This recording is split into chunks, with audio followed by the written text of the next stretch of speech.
Now, why is this ride that we're representing by this model, why is that ride fun? Well, one answer is that the direction of your motion keeps changing, and it keeps changing at different rates.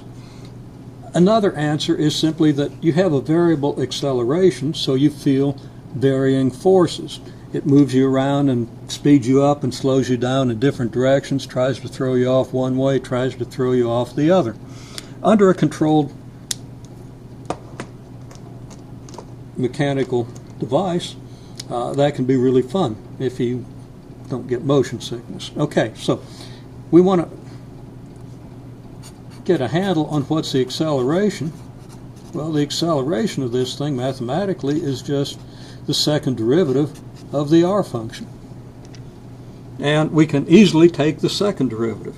Now, I'm not going to write it down. It would be easy to take the derivative of this mess down here. That'd be a little bit long, but there's nothing in there but sines and cosines of pi over 3t and 2 pi over 3t. So the derivatives are not difficult. You're going to get, here you have 4 terms in the derivative. The second derivative will have 8 terms.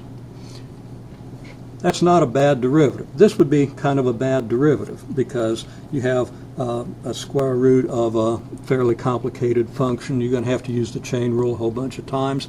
This one doesn't even involve the chain rule except at one step, the inner function of your sine or cosine function. So the acceleration, easy, but a little long.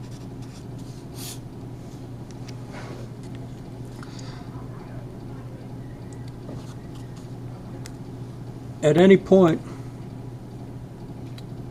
your direction with respect to, well, the direction of your motion and your speed are going to tend to change. And the rate at which your velocity changes, the velocity being the direction and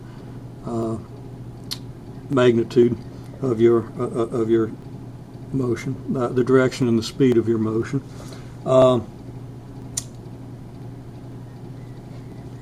Will typically have,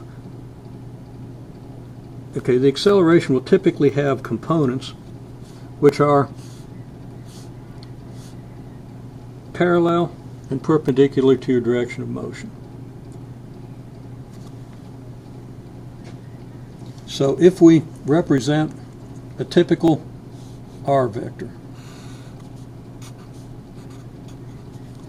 at some time t, and a typical velocity vector. Velocity at any instant is going to be tangent to this curve, and maybe the velocity vector is in this direction. Now that's going to be the derivative function, the r prime function.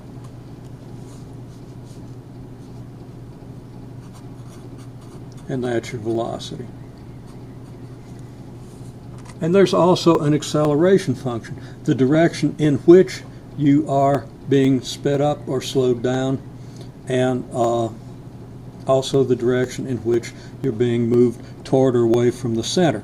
So maybe our r prime function at this instant looks like, or our acceleration function, our r double prime, looks like this. This would be the acceleration. Now, as I just said, some of that acceleration is in the direction of your velocity, but some of it is perpendicular to the direction of your velocity. And the sensation of being sped up and the sensation of having your direction changed are really what makes this ride fun. Analyzing it mathematically might not be that much fun, but if we project this vector onto this vector, we get a vector projection here. And if we subtract this projection from the original vector, we get a vector perpendicular, which is also a projection in the perpendicular direction. So we have the component of the vector, the component of r double prime in the direction of r prime, that would be this vector, and the component of r double prime perpendicular to r prime. If we can calculate r double prime, and as I've said, it's not difficult to take a second derivative of this function, just a little messy, we can use the dot product to calculate the projection vector. And we can use the dot, and having obtained the projection vector, we can subtract it from the original vector to obtain the component perpendicular to our motion. So that using vector techniques that we learned previously in the course, we can gain a tremendous amount of information about this motion, which could be valuable in, for example, designing the apparatus. We don't want these accelerations to be too great, because the greater the acceleration, the greater the forces the various components are going to experience, and one of those components is, of course, the rider, whom you don't want to injure.